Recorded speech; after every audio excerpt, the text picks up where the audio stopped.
Do you want to watch Opie project his need for therapy onto everyone at the old Opie and Anthony show? Yes. Although I feel like we have seen glimpses of it. The only reason we've been following Opie for the last few months is because I remember 8 years ago when the Opie and Anthony show ended because Anthony got fired. Opie was, oh, God, I'm over it. I'm fine. We'll move on. You shouldn't be obsessing over a dead show. God, what's wrong with you guys? Right.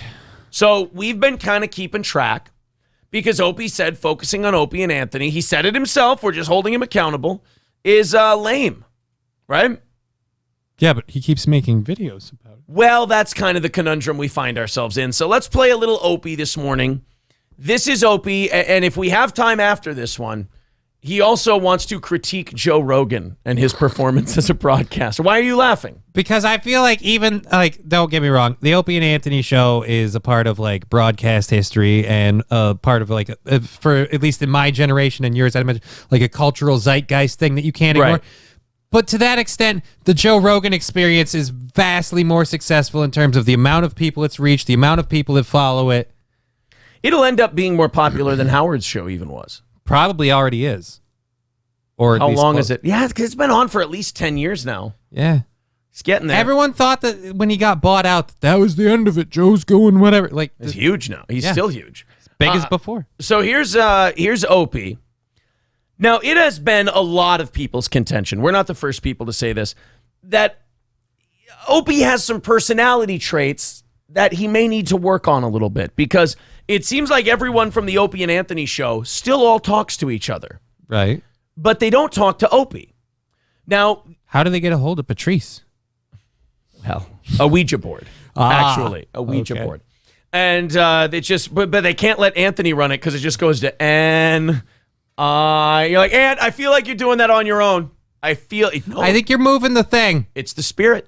It's the spirit. It's the spirit of Patrice. He's saying they're all good for nothing. Patrice would want it that way. So Opie goes on here, and he does something very special. He points out that he needs therapy.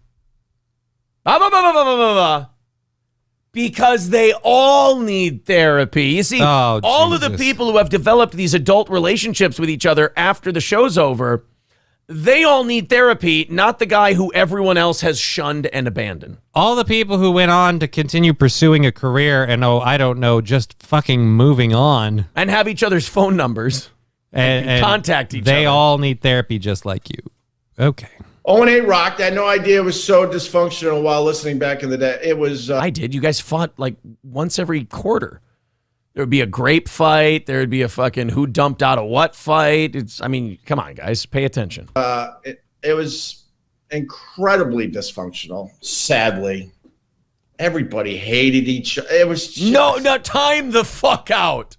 This is something Opie does a lot. This is that projection thing you do. The projection, it's a double move. It's a projection cop-out. Everybody hated each other. There's the projection. He hated everyone or everyone hated him. But the cop-out is, it's not just me. It's also everyone else. Like, I'm sorry. I've been a fan of that show forever. I've followed the people since it's been over. I don't think Anthony and Jimmy hate each other. No, I think they get along pretty well. I don't think E-Rock and Anthony hate each other. They're working together again. Hasn't Jimmy been on Anthony's show a couple times? Countless times over the last 8 years. So I don't. Okay, so we've got the projection and the cop-out double move. Let's see how much further. We're only 30 seconds in, and I skipped 23 of them, and I'm already Well, that's pausing. because he does his stupid, like, let me show you let me give you a teaser of what's happening. Got to have your teaser and your coffee. Exhausting. I mean, the big one everyone knows about now is that me and Anthony didn't get along for most of our run, but... What? And say it ain't so. And he's going to go back to this and talk about it again. And again, you can't yell at us for making fun of you. You're the one who keeps saying it's over. You're the one who keeps saying 8 years. It's dead, it's dead, it's dead, it's dead. Well, then it's really funny to watch you keep talking about it. And it's not like this comment randomly popped up. He has to choose these comments to put them on the screen. Mm-hmm. So you're choosing to put O&A stuff up there. And if you would just be honest and go, hey, when I talk about O&A, my views go through the roof. People really like me talking about Opie and Anthony. But you can't do the thing where you go, God, move on. It's so stupid. I don't care about Anthony. Fuck him. I wouldn't go to the Radio Hall of Fame. Fuck him. I wouldn't have Thanksgiving with him. I don't care. He's Zumakian in that way. You don't realize the call's coming from inside the house, my good guy. Only one talk about O&A is you. We all needed group therapy. Look, therapy's about adjusting and moving on. I think everyone else is kind of fine. Look, I saw Jim's Monster Rain comedy special. Yeah, he needs therapy. That was just scratching the surface. Take a nice big sip. Booze. It was exhausting. It was not. It was a group of very talented people from top to bottom, and you were at the bottom. Well, then there was Anthony and Jim at the top. Then there was like E-Rock in the top quarter. Then there was like Danny Ross at like the bottom 10%, and then there was me and Dennis Falcone. Man, there was a lot of problems. There were a lot of problems. We needed group therapy. Or fire you. I mean, either one, whichever one you call group therapy, or we let Opie go. Like either way. It'd be funny actually if they had. I wonder how that would have gone. The problem was that was the name of the Opie and Anthony show, and then Anthony and Opie or whatever. Hear me out. Put E-Rock on the board. Have E-Rock introduce topics or take calls or anything like that. I keep forgetting that's really all he did. Yes. Hey, ready? Of all the clips you've watched of Opie and Anthony, what's the funniest thing name me a funny thing that you've heard Opie say? God, but that's from this. You're saying he's peaking with the Opie podcast. We've got something now. We got a catchphrase. Like I can tell you right now, there's one where Jimmy is being angry Jimmy, and he's yelling at a farmer, and he says to him, what are you doing farming anyway? Shouldn't be farming these days. Should be in computers. It's very funny to me. Or Anthony, they were listening to, I think, the Beatles, Get Back to Where You Once Belong, and he went, that's my song about Africa. Like, you can name a funny thing. I think Opie one time said the word warsh funny. That's hurtful. Opie took a call once where a guy said something that made Jim say something funny. So Opie didn't even really do the setup there. He just kind of pushed the button. And you know what the funniest part is? Before he was a dick to me when I just asked for an interview, we were respectful. I was respectful. Before he like shit on me for asking for an interview and then blocked me on Twitter, I went, you fuck, I defended you because I was a radio guy and he was a radio guy. Mm-hmm. And I'm like, no, Opie has a role. He has a certain way of doing things that helps the show. And now as I go back and think about it, I kind of have the realization that you do. No, you know what? You just wanted to defend him because he was the fellow radio guy. Because again, what the fuck were you doing? Right. I want to ask Anthony, if he ever does agree to do this show, I do want to ask Anthony, like, when you guys defended, because there would be times people would call into that show and they would go, Opie doesn't do shit. And him and Jimmy would defend Opie's role on the show and explain to everyone what his role on the show is.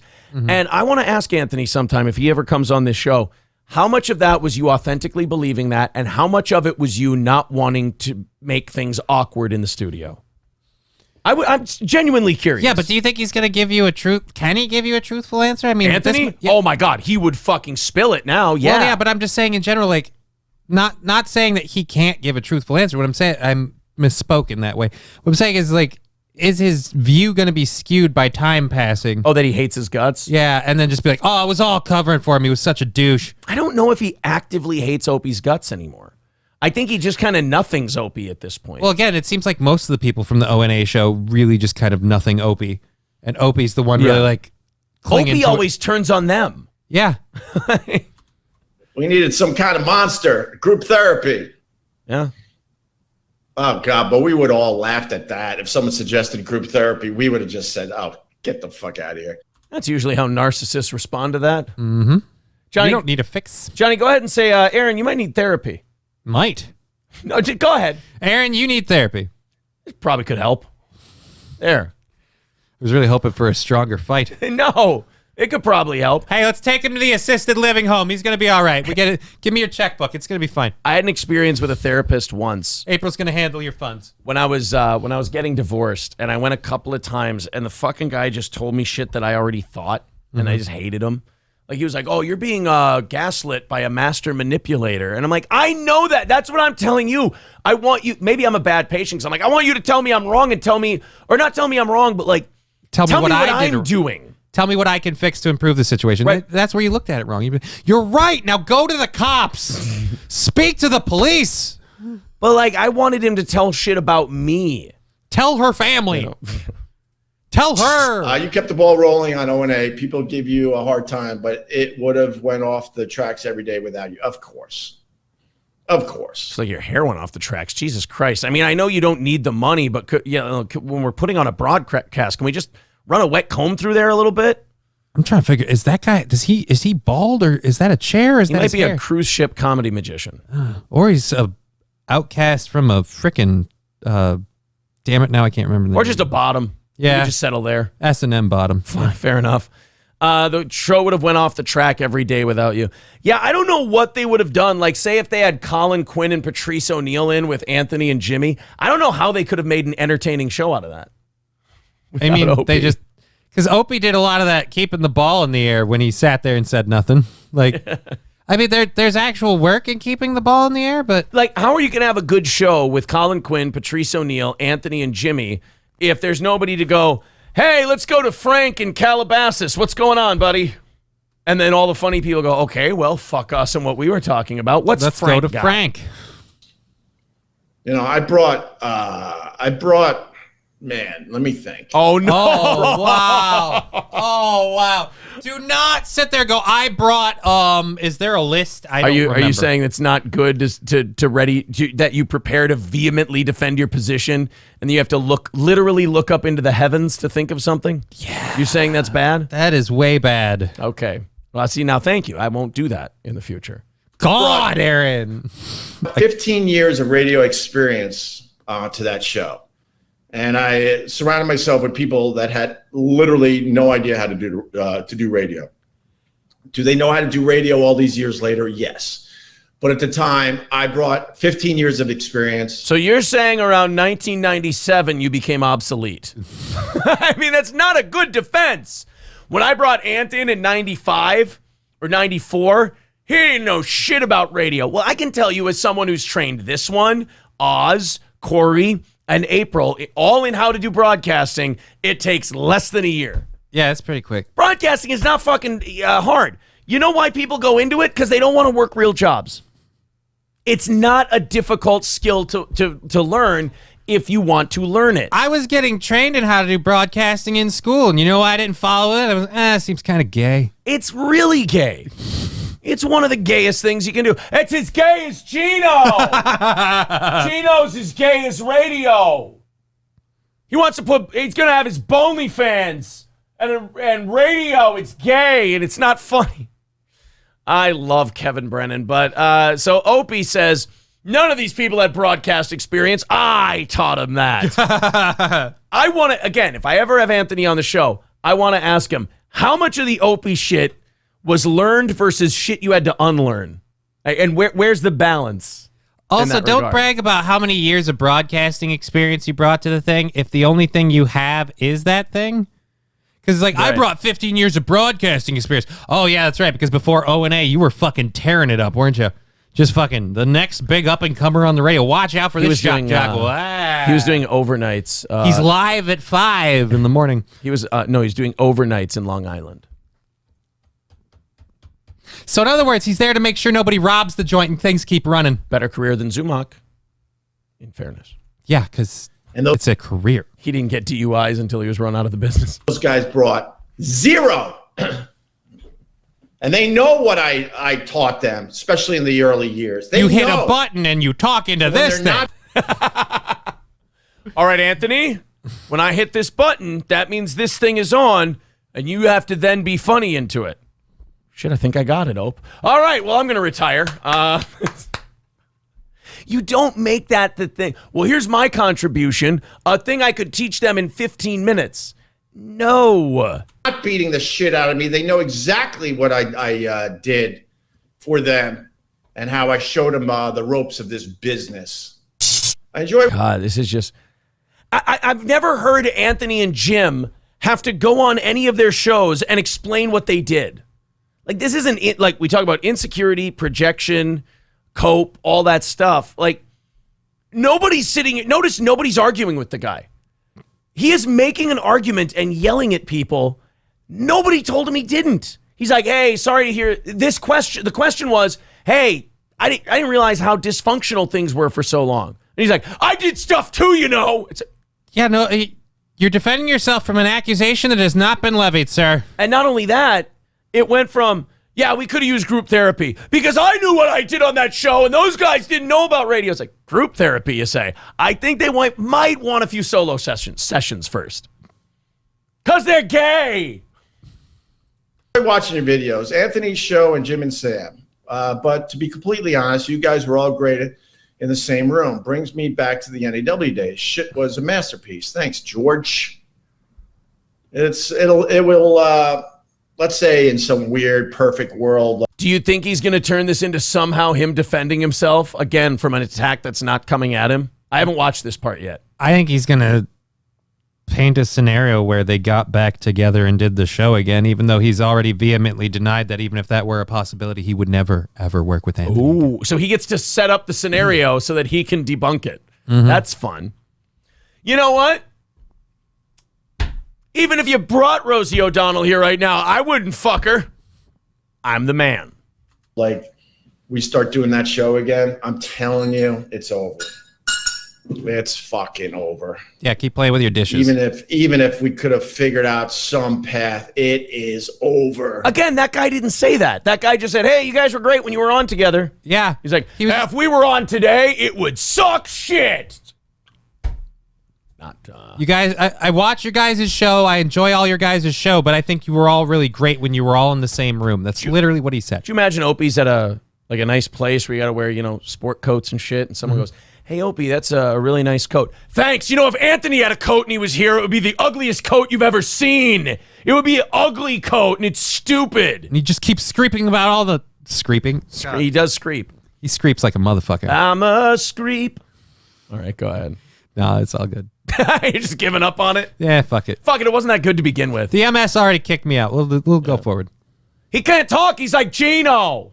Sorry. Because he's gay. He's gay. The guests and the people that Anthony has on his show and the shit he talks about, I don't want any part of that. You're right, because Anthony never had comics on the Opie and Anthony show, and he never talked about race. So it's...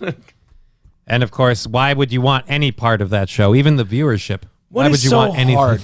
What is so hard about just going, I fucking hate these guys, I'm going to rant for a minute? Because now you're just responding to something that nobody asked. And again, at a time when you're telling people, get over it, it was 8 years ago, it's not a big deal anymore. And the only one bringing it up is you. Everyone else is saying lovely, nice things and great memories they had about the past. And you're like, fuck those guys, I knew stuff too. Everybody's moved on. You're the only one at the bus stop saying, stop talking about the bus. God. He's yelling at a pigeon right now. Fuck. Good morning, Hope. Even though you don't like the topics on Anthony's show, don't you think the way he runs his show would change if you were involved? Probably, but I don't want anything to do with the guy. Okay. Oh, my. I will say this. Anthony had a show the other day, I think it was sometime last week, and he was talking about 70s movies. Now, I don't give a fuck. I don't care about the movies he was talking about. But I was listening to the whole fucking thing because the way he was talking about it, the passion with which he brought to the subject, I was like, this is really easy to listen to. Like, that's what a good broadcaster does. So to say like, oh, Anthony's topics, who gives a shit about the topic? Like, what's he saying while he's doing the topic? Does his audience enjoy his show? That's literally the only question. I mean, I don't like Sean Hannity at all. I hate the guy. But his audience likes his show. So, I mean... Someone would be like, "Oh, would you want to be on his show?" Oh, fuck yeah! I want to be in front of his audience. Let him give me a spot. If you were wondering if April is taking this in good faith now or in good spirits, Chad is now responding to every one of her tweets, asking her why she won't follow him back, and he's begging her to follow him back. You were following me, then you stopped. What happened? Why won't you follow me back? April wrote to me and said, I'm convinced he can't stand me unfollowing him because he's desperate to DM me that phone number for help, and he can't. Poor guy. He just wants April to get him some psychological help, but she won't do it. God, just enjoy what we did. That's what we're trying to do. You keep shouting at us. Yeah, you're the one shitting on it. But like 2 people wrote you back to back talking about how much they enjoyed it, and you started yelling about therapy and Anthony sucks, and you did stuff too. And again, we all walked into a conversation none of us were having, Opie. God, just enjoy what we did because it sucked and I was the best.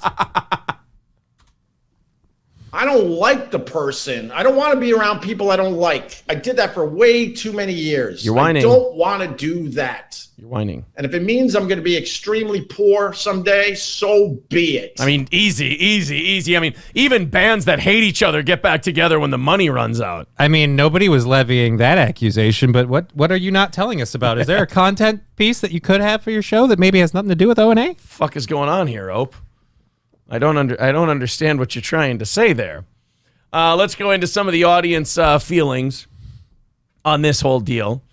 Bumbleclo says, I did like when he ripped up Tucker Max's book in front of him. Rare Opie W. Okay, that's true. Like, Opie could do a lot of the shocky things, like stomp on a guy's cake, throw poker chips at the wall, rip up a guy's book. That's fair. It's just that I don't remember words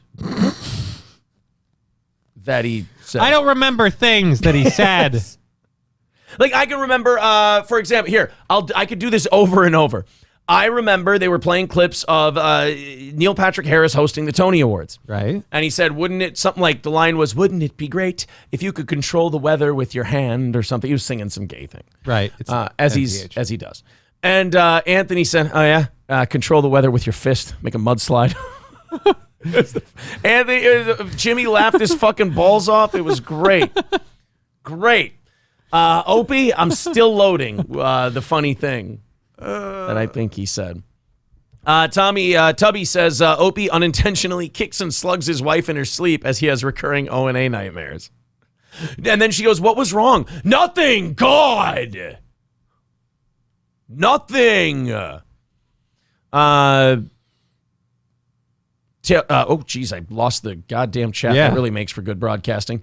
Tubby says, April, don't you see what we don't have between us? Follow me to a jail cell for 2. Oh, Tubby, that's a wonderful line. Stevie J saying he has chat has incel energy. Yeah, a little bit. Sandy Squatch says, kind of like when I listen to you guys for an hour about boxing or football. I have no interest in either, but the way you guys talk, keep me listening. That's about what it was with the movie thing. Mm-hmm. Lee L says, you are going to be poor. You already won't pay parking fees at your penthouse apartment. Yeah, have you heard that one? No. Like, you can have a garage space at the penthouse. I think he lives in the Trump building, or he might not anymore. I can't remember. I'm not as good as these guys on Twitter who, take every little follow their piece, lives. Yeah. But I think he lives in the Trump building.